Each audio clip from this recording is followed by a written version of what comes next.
In the summer of 1987, a social worker in rural Kentucky made a discovery that would haunt her for the rest of her life.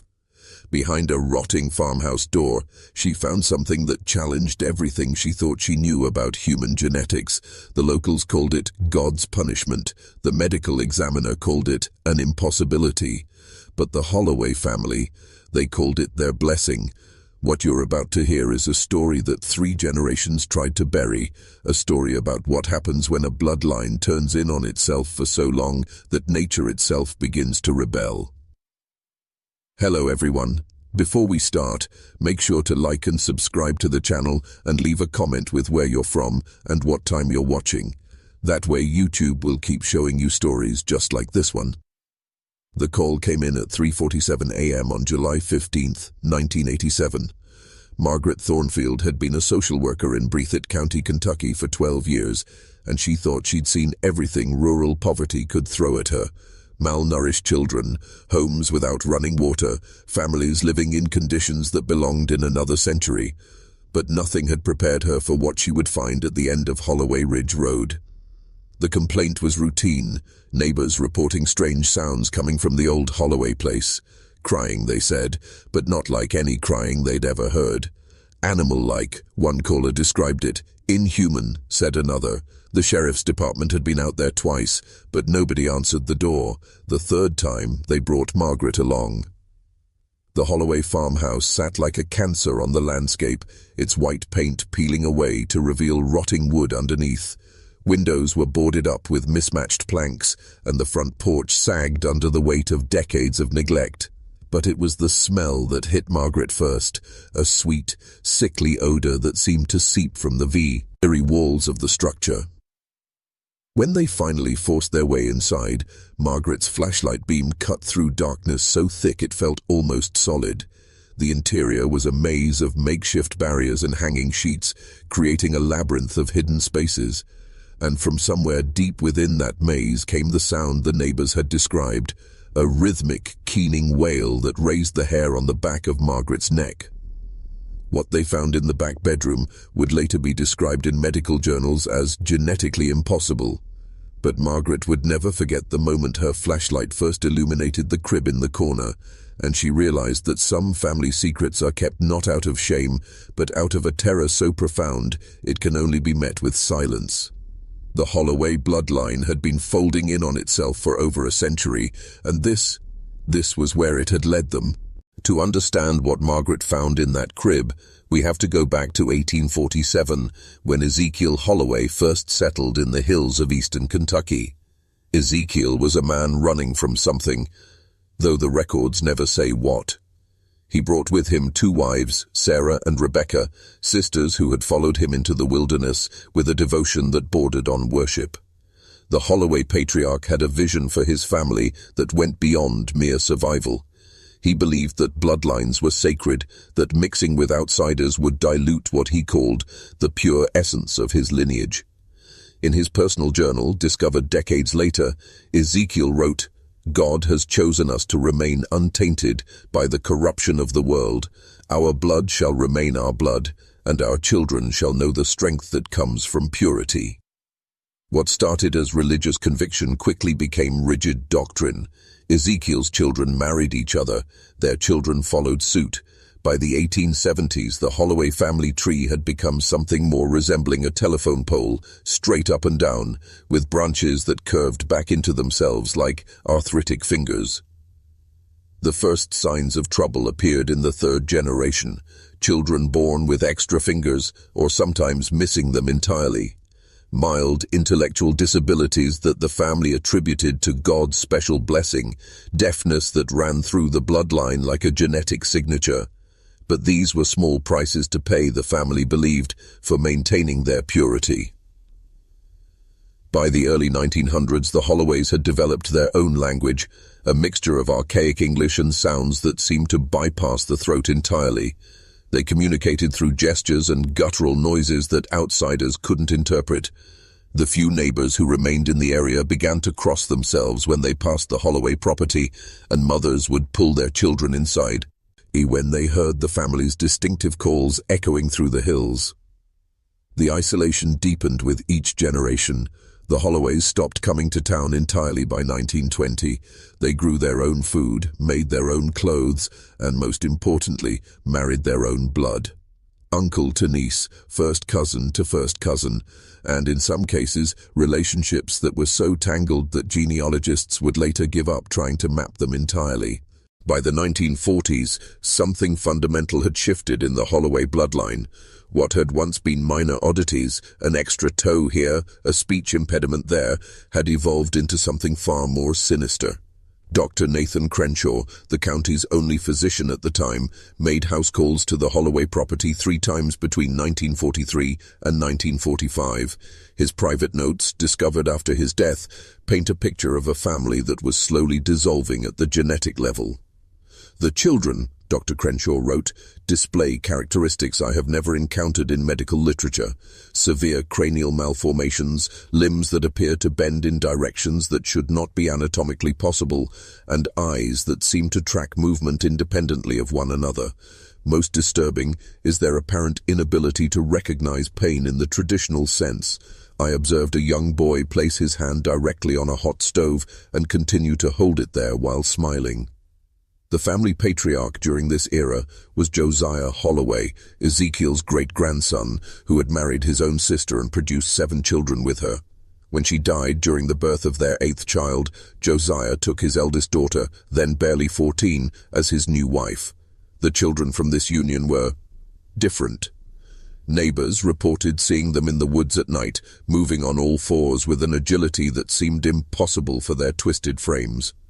Dr. Crenshaw's final note about the family is perhaps the most chilling. I believe the Holloways have crossed some biological threshold from which there is no return.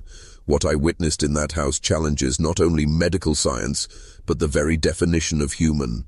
They appear to be evolving, or perhaps devolving, into something entirely new. I will not be returning to their property. Some knowledge is too dangerous to possess. The last outsider to successfully interact with the Holloway family was a traveling preacher named Reverend Marcus Kane in 1952. He stayed with them for 3 days, attempting to bring them back to God's light. His diary from those 3 days survived, though many pages are illegible due to what appears to be water damage or tears. They speak in tongues, Reverend Kane wrote, but not the holy tongues of the Spirit. These are sounds that come from some deeper place, some primordial part of the human soul that we were meant to leave behind. The children, God help me, the children are not entirely children anymore.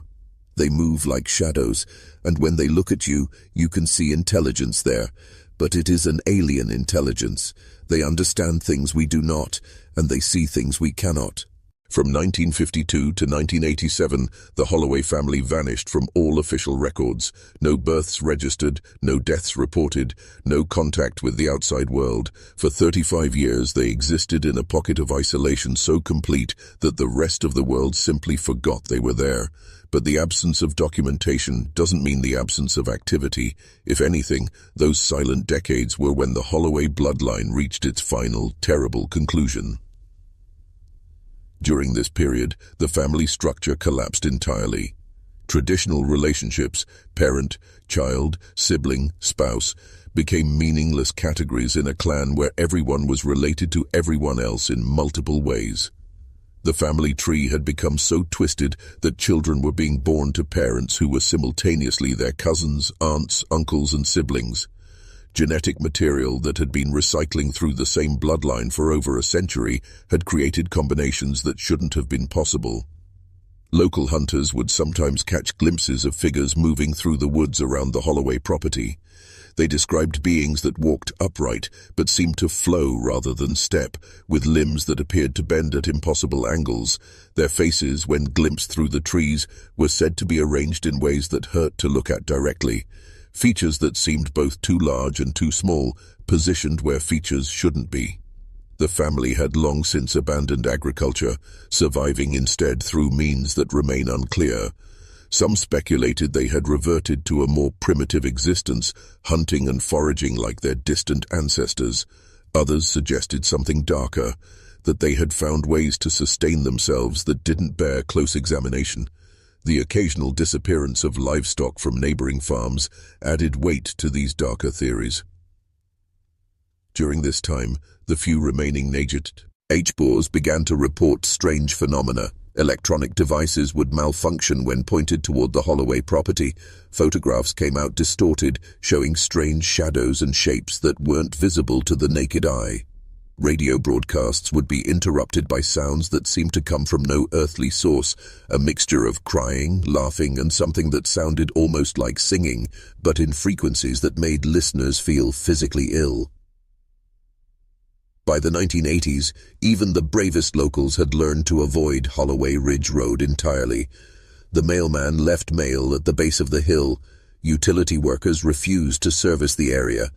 The property had become a dead zone in the middle of Breathitt County, a place where civilization had simply given up trying to penetrate. If you're still watching, you're already braver than most. Tell us in the comments, what would you have done if this was your bloodline? When Margaret Thornfield's flashlight finally illuminated that crib in 1987, she was looking at the culmination of 140 years of genetic isolation. The thing in the crib, and calling it a thing feels wrong, but calling it a child feels impossible, represented the absolute endpoint of the Holloway family's experiment in bloodline purity. Medical examiner Dr. Patricia Hensley was called to the scene 3 hours later. Her official report, which remained classified for decades, described an infant that challenged every assumption about human development. The skull was elongated beyond anything seen in medical literature, with bone formations that seemed to spiral inward on themselves. The limbs were arranged in patterns that defied anatomy, arms that branched like tree limbs, with what appeared to be multiple joint systems operating simultaneously. But it was the eyes that haunted everyone who saw them. 7 eyes, arranged in a pattern that seemed almost deliberate, each one tracking movement independently. They weren't the cloudy, unfocused eyes of a typical newborn. These eyes held an intelligence that was ancient and alien, as if something very old was looking out from behind them. The infant appeared to be aware of our presence in ways that should have been impossible. Dr. Hensley wrote in her private notes. It responded to stimuli that hadn't yet occurred, turning its head toward sounds before they were made, reaching for objects before they were visible. Most disturbing was its reaction to its parents. It seemed to recognize them not as individuals, but as components of itself. The parents, if they could still be called that, were the last surviving members of the Holloway clan. Elijah and Sarah Holloway were themselves the product of generations of inbreeding, their features so distorted by genetic damage that determining their actual relationship to each other and to the infant became impossible. They existed in a state of devotion to their child that transcended normal parental love and entered the realm of religious worship. In the weeks following the discovery, geneticists from the University of Kentucky attempted to map the infant's DNA. What they found was a genetic code so twisted and recursive that it seemed to defy the basic laws of heredity. Chromosomes had doubled back on themselves in patterns that shouldn't have been compatible with life, creating a biological impossibility that somehow continued to breathe, grow, and develop. What happened next reveals how far authorities will go to bury truths that threaten our understanding of what it means to be human. Within 72 hours of the discovery, federal agencies had descended on Breathitt County with a speed and efficiency that suggested they had been monitoring the situation far longer than anyone realized. Margaret Thornfield was reassigned to a desk job in Lexington and required to sign documents that legally prevented her from discussing what she had witnessed. Dr. Hensley's official report was sealed and replaced with a sanitized version that described severe genetic abnormalities consistent with prolonged inbreeding. The infant and its parents simply vanished from all records, as if they had never existed at all. But erasure is never complete. Hospital staff who had glimpsed the infant before its transfer began experiencing collective nightmares. Nurses reported dreaming of corridors filled with cribs, each containing something that was almost but not quite human. Security guards quit without explanation after reviewing footage from the hospital's morgue where the infant had been temporarily housed. The Holloway property was purchased by an unnamed government entity within a month of the discovery. The farmhouse was demolished, the land was scraped clean, and a perimeter was established that remains in effect to this day. Official records list it as an environmental contamination site, but locals know better. They know that some contaminations go deeper than soil and water. The surviving members of the Holloway family, Elijah and Sarah, were relocated to what officials called a specialized care facility. Former employees of the facility, speaking anonymously decades later, described a place that was part hospital, part laboratory, and part prison. The Holloways were studied, tested, and documented with the thoroughness of specimens rathpers than patients.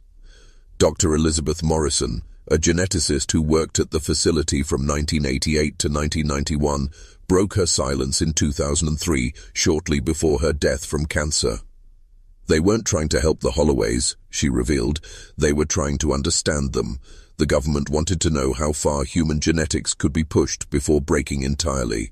The Holloways had provided a natural experiment in genetic extremes, and the results were too valuable to simply dispose of. According to Dr. Morrison, the infant continued to develop in ways that defied medical understanding. It grew rapidly but not uniformly, parts of its body aging at different rates. Its consciousness expanded to encompass awareness that seemed to extend beyond its physical boundaries. Most disturbing of all, it appeared to be influencing the genetic expression of other organisms in its vicinity. Plants wilted in unnatural patterns, and small animals brought near it would develop temporary mutations. Today, nearly 4 decades after Margaret Thornfield made her horrific discovery, the Holloway name has been scrubbed from most official records. The family cemetery on their former property was relocated in the dead of night, headstones ground to powder and scattered, birth certificates were altered, death records modified, and genealogical databases cleansed of any trace that the Holloways had ever existed. But secrets this dark have a way of leaving permanent scars on the landscape of human knowledge. In medical journals, buried in footnotes and coded language, researchers still reference the Kentucky case when discussing the theoretical limits of genetic degradation. University genetics programs use sanitized versions of Holloway DNA samples to study the effects of extreme inbreeding, though students are never told the true source of their specimens. The child, whatever it had become, officially died in 1994, according to sealed government records obtained through Freedom of Information requests. But Dr. Morrison's final testimony suggests something far more disturbing. It didn't die in any conventional sense, she revealed. It simply distributed itself. By the end, we couldn't determine where its consciousness ended and its environment began. It had become something that existed both within and beyond its physical form.